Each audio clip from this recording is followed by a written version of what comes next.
नमस्कार दोस्तों, आप सबका सिद्धि का चैनल पर बहुत बहुत स्वागत है।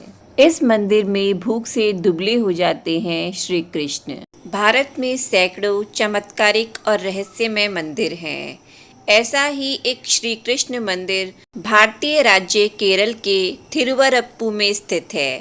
कहते हैं कि यह मंदिर 1500 वर्ष पुराना है। कहते हैं कि इस मंदिर में भगवान श्री कृष्ण की मूर्ति को 10 बार भोग लगाया जाता है। यदि भोग लगाने में थोड़ी भी देर हो जाती है तो यह मूर्ति भूख के मारे दुबली हो जाती है।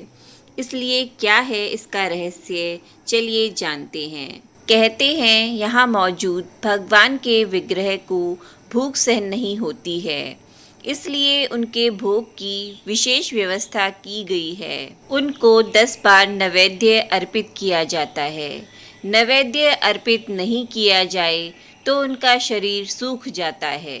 यह भी जनश्रुति है कि प्लेट में थोड़ा थोड़ा करके नैवेद्य गायब हो जाता है। मान्यता है कि यह नैवेद्य भगवान श्री कृष्ण खुद ही खा लेते हैं। आदि शंकराचार्य ने भी माना इस विग्रह का चमत्कार। पहले यह मंदिर आम मंदिरों की तरह ग्रहण काल में भी बंद हो जाता था, परंतु एक बार यह देखा गया कि ग्रहण खत्म होते होते उनका विग्रह सूख जाता है, कमर की पट्टी भी नीचे खिसक जाती है। जब यह बात आदि शंकराचार्य को पता चली तो वे खुद इस स्थिति को देखने और समझने आए। सच्चाई को जानकर उन्हें भी आश्चर्य हुआ।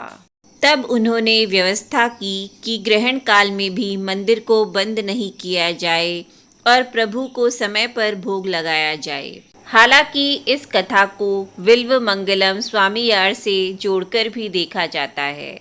24 घंटे में सिर्फ 2 मिनट के लिए बंद होता है यह मंदिर।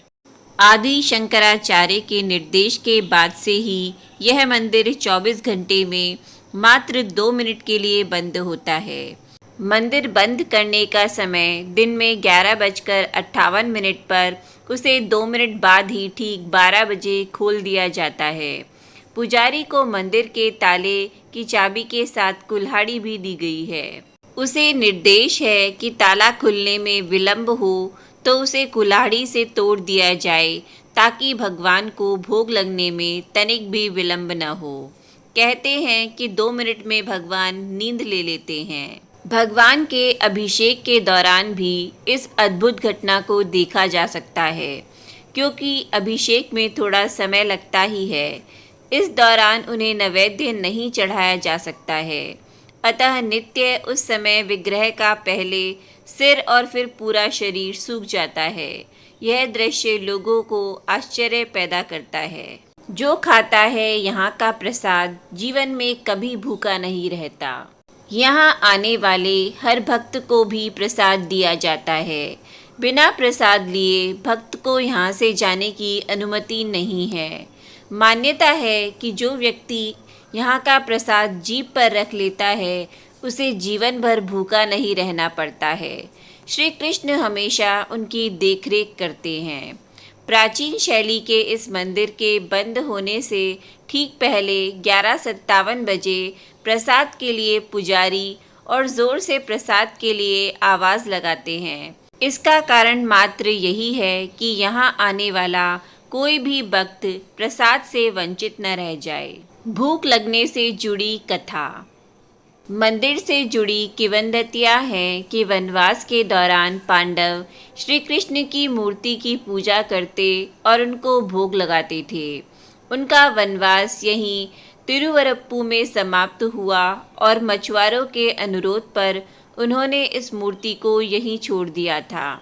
मछुआरों ने ग्राम देवता के रूप में वहाँ पर श्री कृष्ण को पूजना प्रारंभ किया, लेकिन जब वे संकटों से घिर गए तब यह ज्योतिष ने बताया कि आप लोग पूजा ठीक तरह से नहीं कर पा रहे हैं। तब उन मछुआरों ने उस मूर्ति को एक समुद्री झील में विसर्जित कर दिया। फिर कालांतर में केरल के एक ऋषि विल्व मंगलम स्वामीयार नाव से यात्रा कर रहे थे तो उनकी नाव एक जगह जाकर अटक गई। लाख प्रयास करने के बाद भी नाव आगे नहीं बढ़ी। तब उन्होंने नीचे डुबकी लगाकर देखा तो वहाँ एक मूर्ति थी। उन्होंने उसे बाहर निकाला और नाव में रख लिया। फिर वे नाव से उतरकर एक वृक्ष के नीचे कुछ देर के लिए आराम करने लगे और पास ही में उन्होंने वह मूर्ति भी रख दी। एक झपकी लेने के बाद जब वे उठे तो उन्होंने उस मूर्ति को भी उठाने का प्रयास किया, परंतु वह मूर्ति वहीं भूमि पर चिपक गई थी। ग्रामीणों की मदद से लाख कोशिश करने के बाद भी मूर्ति को वहां से हिला नहीं सके, तो वहीं पर मूर्ति की प्रतिष्ठा कर दी गई। बाद में यह जाना गया कि इस मूर्ति में कृष्ण का भाव कंस को मारने के बाद के क्षणों का है, जबकि उन्हें बहुत भूख लगी थी। इस मान्यता के चलते तभी से यहाँ पर निरंतर भोग लगाया जाता है। तो दोस्तों, कैसी लगी आपको हमारी ये वीडियो? नीचे कमेंट बॉक्स में ज़रूर बताएं। वीडियो पसंद आया हो तो वीडियो को लाइक और शेयर ज़रूर करें और हमारे चैनल को सब्सक्राइब करना न भूलें। आपका वीडियो देखने के लिए बहुत बहुत धन्यवाद।